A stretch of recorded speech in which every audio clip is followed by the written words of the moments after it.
Bismillah. Assalamualaikum warahmatullahi wabarakatuh. Perkenalkan, nama saya Aswar Anas dari PT IKB 2019.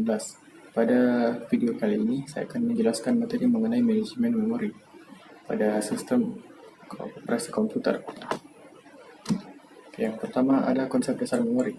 Memori adalah pusat dari operasi pada sistem komputer modern. Memori adalah array besar dari word atau byte yang disebut alamat. Nah, dalam beberapa bagian pada manajemen memori ada beberapa poin-poinnya, yaitu yang pertama address binding atau pengikatan alamat. Pengikatan alamat adalah cara instruksi dan data yang berada di disk sebagai file yang dapat dieksekusi dipetakan ke alamat memori. Sebagian besar sistem memperbolehkan sebuah proses user untuk meletakkan di sembarang tempat dari memori fisik. Lalu pada address binding, instruksi dan data ke alamat memori dapat dilakukan pada saat yang pertama itu ada compile time. Jadi compile time itu jika lokasi memori sudah diketahui sejak awal, kode absolut dapat dibangkitkan. Namun apabila terjadi perubahan alamat pada alamat awal, maka harus dilakukan kompilasi ulang. Lalu yang kedua ada load time. Jadi load time itu harus dibangkitkan pada relokasi jika lokasi memori tidak diketahui pada saat waktu kompilasi. Lalu yang terakhir ada execution time. Execution time itu pengikatan di waktu tunda sampai waktu eksekusi jika proses dapat dipindahkan selama eksekusi dari satu segmen memori ke segmen memori lain. Selanjutnya ada dynamic loading atau pemuatan dinamis. Untuk memperoleh utilitas ruang memori dapat menggunakan dynamic loading. Dengan dynamic loading, sebuah operasi tidak disimpan di memori sampai dipanggil. Semua operasi disimpan pada disk dalam format relocatable load. Lalu setelah dynamic loading ada dynamic linking atau tautan dinamis. Konsep dynamic linking sama dengan dynamic loading. Pada saat loading, linking ditunda sampai waktu eksekusi. Terdapat kode kecil yang disebut dengan stub yang digunakan untuk meletakkan operasi library di memori dengan tepat. Stub ini diisi dengan alamat rutin dan mengeksekusi operasi. Lalu selanjutnya ada teknik overlay. Jadi pada teknik overlay biasanya digunakan untuk memungkinkan sebuah proses mempunyai jumlah yang lebih besar dari memori fisik daripada alokasi memori yang diperuntukkan. Pada bagian overlay itu ada beberapa bagian yang disebut ruang alamat logika. Ruang alamat logika adalah set alamat logis yang dihasilkan oleh sebuah program. Penting untuk memetakan alamat logis ke alamat fisik sebelum menggunakannya. Nah, oleh karena itu ada namanya perangkat, yaitu perangkat manajemen memori atau MMU. Perangkat keras ini menangani proses pemetaan. Nah, selain ruang alamat logis, ada namanya ruang alamat fisik. Unit memori mengamati alamat fisik atau alamat sebenarnya. Ini memungkinkan bus data untuk mengakses sel memori tertentu di memori utama. Jadi MMU itu memetakan alamat logis ke alamat fisik. Misalnya contoh menggunakan skema pemetaan paling sederhana, yaitu menambahkan register relokasi nilai ke alamat logis. Lalu alamat logis yang berkisar dari 0 hingga X akan memetakan ke kisaran alamat fisik Y.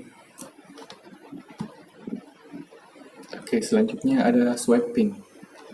Jadi swapping itu sebuah proses yang harus berada di memori untuk dieksekusi. Proses juga dapat ditukar atau diswap sementara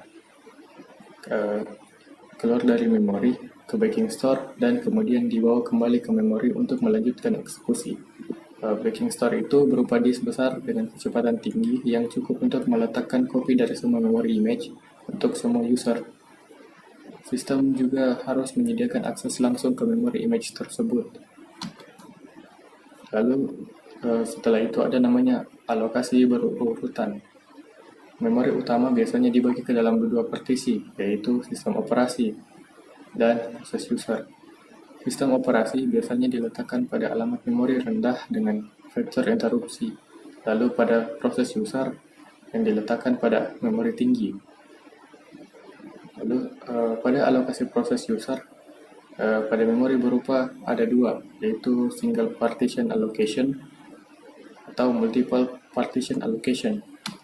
Single partition allocation adalah dapat diasumsikan sebagai sistem operasi yang ditempatkan di memori rendah dan proses user dieksekusi di memori tinggi. Kode dan data sistem operasi harus diproteksi dari perubahan tak terduga oleh user proses.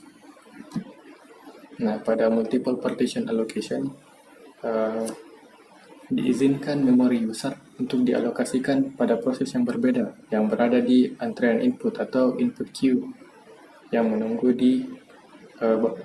dibawa ke memori. Selanjutnya ada namanya fragmentasi. Fragmentasi itu terbagi jadi dua, fragmentasi eksternal dan internal. Fragmentasi eksternal itu terjadi pada saat situasi di mana terdapat cukup ruang memori atau memori total untuk memenuhi permintaan, tetapi tidak dapat langsung dialokasikan karena tidak berurutan. Sedangkan fragmentasi internal terjadi pada sesuatu situasi di mana memori dialokasikan lebih besar daripada memori yang diminta, tetapi untuk satu partisi tentunya hanya berukuran kecil sehingga tidak digunakan. Setelah fragmentasi ada namanya pegging.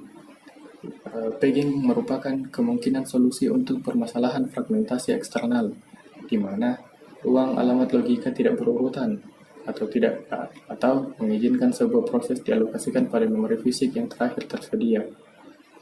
Memori fisik dibagi ke dalam blok-blok ukuran yang tetap atau yang disebut dengan frame. Lalu memori logika juga dibagi ke dalam blok-blok dengan ukuran yang sama yang disebut dengan page. Lalu yang terakhir itu ada segmentasi. Segmentasi adalah skema manajemen memori yang memungkinkan user untuk melihat memori tersebut. Ruang alamat logika adalah kumpulan segmen. Setiap segmen mempunyai nama dan panjang. Nah, spesifikasi alamat berupa nama segmen dan nama offset. Oke, itulah video penjelasan materi mengenai manajemen memori. Semoga bermanfaat dan terima kasih.